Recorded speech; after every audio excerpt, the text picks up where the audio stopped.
Soweto Mandlanzi, the author of the book Decoding 666-9, The Inexplicable Life of Senzo Meyiwa, has been receiving death threats since he started working on the book. Mandlanzi says he had the blessings of Senzo Meyiwa's late father, Sem, to write the book. The former Bafana Bafana captain and goalkeeper was killed at the home of his then-girlfriend, Kelly Khumalo, in Vosloorus in Gauteng in October 2014. 5 suspects arrested for their alleged involvement in the murder of Senzo Meyiwa are supposed to appear in court in the Boksburg Magistrates Court this morning. For more on the book about Senzo's life, we're now joined via Zoom by Soweto Mandlanzi. Soweto, a very good morning and thank you so much for joining us. These reported threats, can you confirm for us? Yes, look, these have been ongoing. I think we shared them last time. I mean, I shared them also with the family. They started just when I started writing the book. I remember that there was a newspaper which happened to find out that I was going to write and publish the book for the Meyiwa family. So that's when they started, even before the book came out. There was a time where we were just coming out of the car at night. A guy came to me, he was wearing a hoodie, he was wearing a jacket that you couldn't identify him, basically. And then he said, look, if you still want to live, stop this thing. He never said stop writing this book, but I knew what it meant. Stop this thing about this book. We're going to kill you, rape you. I mean, and many other things. And then others would get them by means of social media and all of that. But the idea was simple. They sent the threats just to have me stopping the process of writing the book, because Senzo Meyiwa's father had said one thing. He said, look, we don't have much power to keep Senzo's legacy living on until the day of the court case. He said, so can you please do something as an author that we recognize? So I said, look, I want to. So we started the process, and the idea was just basically to keep the legacy of Senzo alive at the time, before the case started, and even after. And all of these threats didn't deter you? They never did. I mean, if you want to look at it with a very honest eye, anything can happen in the country we live in. Someone may knock in and shoot me. I mean, at some point there was at one of my houses, a gang came in. They robbed. During the time I was writing a book, they robbed the computers, took files and papers. I mean, the message was clear. You don't have a robbery where people take papers and files, and pens and all of that. So the message for me was clear.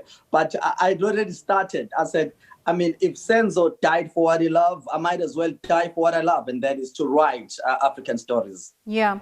So going back to the case, 5 suspects have been arrested for their alleged involvement in Meyiwa's death. Did you ever think this day would come when you started writing the book? Look, honestly, I did, because at some point I did believe that the book also, made an impact into giving a push, to the officials who were carrying this case, who had been assigned to this case. So I did believe that it was going to come. Yes, we've received news which, if one could say, contradictory to the interviews of the book, which we do not say that we are right and the state is wrong. We absolutely are not saying that. But based on the interviews that we had, of course, what we have discovered now is not the same as what we had discovered during our interviews when we were writing the book. Yeah. Now, AfriForum claims Senzo Meyiwa did not die in a robbery that went wrong. They say he was assassinated. You interviewed, as you say, a number of people when you were writing the book. Do you agree with what AfriForum is saying? Look, I still need to allow it to sink in. Number one, based on the interviews that we did, we've always known, and we've shared this information in the book, that this was never a robbery. We wanted to follow that perspective or that narrative when writing the book. But at some point when we interviewed Spiso, and I remember very well this moment, Spiso was crying, and he said to me, I know you want to follow this narrative that it was a robbery, but here is the fact. And he said to me, which I can't name this person, I mean, it's a very respectable person in South Africa. He He said, this person came to me when we went to fetch Senzo's clothes, and he said to me, my son, this was not a robbery gone wrong. There was no robbery. So as an author, I said, okay, let's take a directive of really finding out what are some of the facts or events that could either lead to yes, it was, or yes, it was not. One, we look into the fact that were there any cell phones or items stolen? I mean, robbers would take at least the car, would take cell phones and all of that. And all of the cell phones were there, everybody's cell phone, even Senzo's cell phone. I remember at the time we were writing, Mam Meyiwa actually stood up, went to her bedroom to fetch Senzo's phone. And I asked him, but it was a robbery. How do you have the phone? They said, no phone was stolen. So we've always confirmed that it was not a robbery. And when we had those news that it was not a robbery, we were not shocked because we were able to prove it using the interviews that there was no robbery at all. It was a matter of then finding out what was it if it was not a robbery. Let's just try to use your interviews again and not try to preempt the case. But AfriForum is also saying that although these arrests have been made, there is still an outstanding arrest of a mastermind. Your thoughts on this one? And who could this be?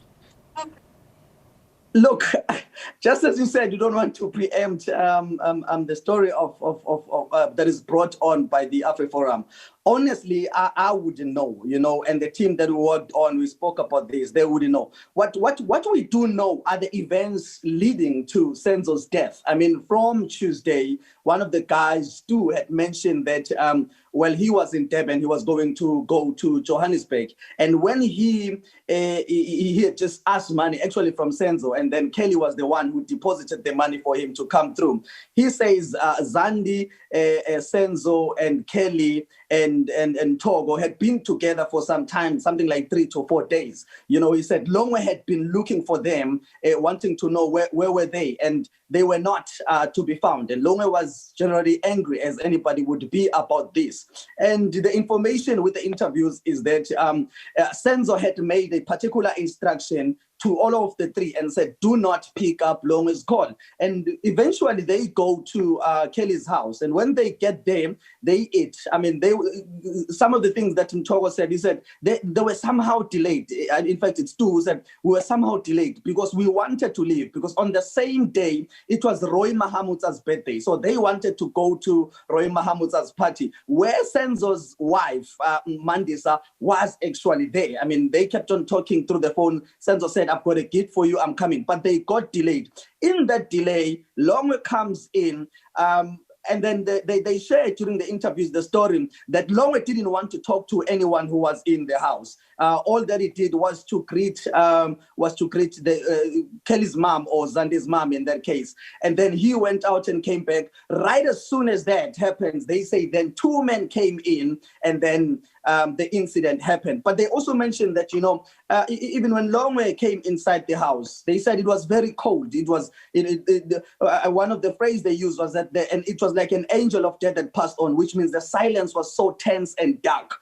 So I couldn't point to anyone and say writing this book concludes, or the conclusion in this book says this is the person who killed, but the events in the book, if you read them, one is able to look at them and make their own judgments, and we were not writing the book to point anyone and say this is the person who killed the book, but we just know the events leading to the end of Senzo Meyiwa's life. No, absolutely noted, and you're right. We're not trying to pretend we have a magic wand here, but we've been speaking to soccer supporters outside of court this morning, and they've been raising a concern that has been raised over and over again on social media, and it's coming up again. People saying, somebody who's at the court saying, accused number 4, they have a name there, but I'm not going to say it, echoes another one saying the people who are supposed to be in court are not appearing because they have money. What's your thought on this sentiment? Of course, again, based on your interviews.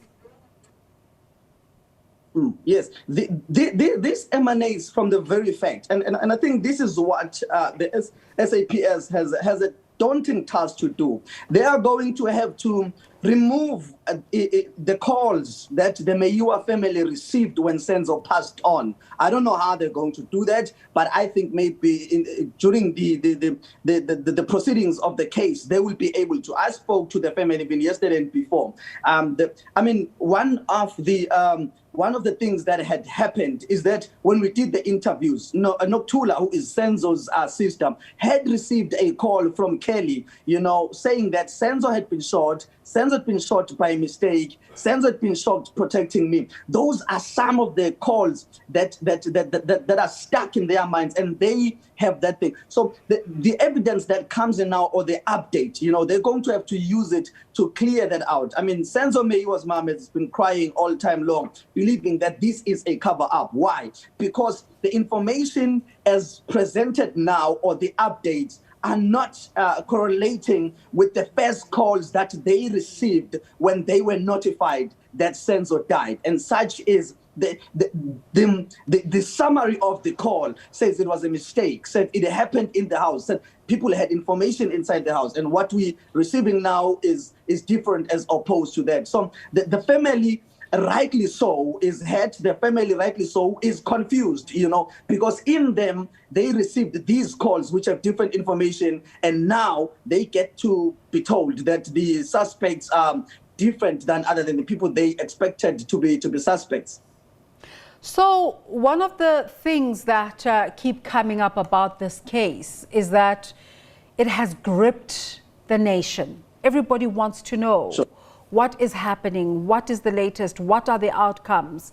Just having interacted with it, what are the interesting elements for you that make it so difficult to get to a conclusion about this case? Is it what I just asked you about, people saying there are people who have money? Is it because there's a bigger conspiracy, or is it because the authorities are just not able to get to the bottom of it? Look, I think as either criminal authors those who write criminal stories would tell you, I had to put a hypothesis that says what could have been the worst case scenario here. And one that I used was of Samson in the Bible.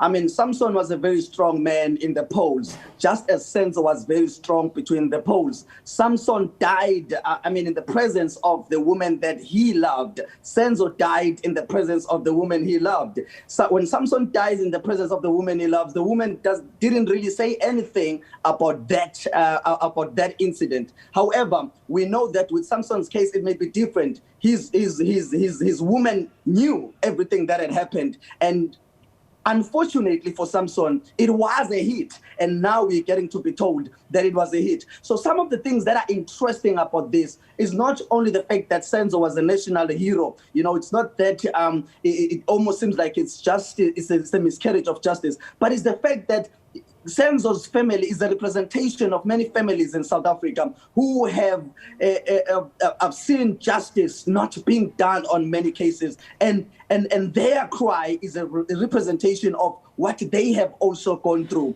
And look, Senzo was a big man, played for a big team. So these are some of the things that come through. And of course, admitting that Kelly, the woman he dated also, was a celebrity. So it had all the bits and pieces of making up a good story, in our analogy and analysis. And this is not to disrespect the update on, this is not to say what we've been given is incorrect. In our analogy, in the case of Samson and his girlfriend, there were authorities who were involved. There was a lot of money biblically in that story that was exchanged.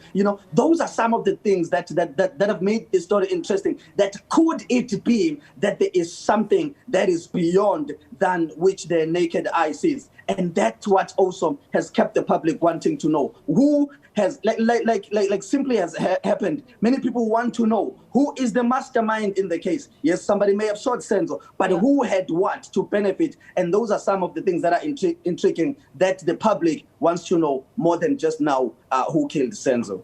Do you know the identities of the people who've been arrested? You don't have to tell us their names if you do, but if you do, were they in your radar as you were doing your investigations? Were they some of the people that were some sort of consideration for you in terms of the possibility of being guilty of the act? I didn't get the first part of the question. The identities of. If you know the identities of the people who've been arrested, and if you do, is it the same people who were in your radar as you were doing your investigations? Did they come up as possibilities for people who could have committed the act?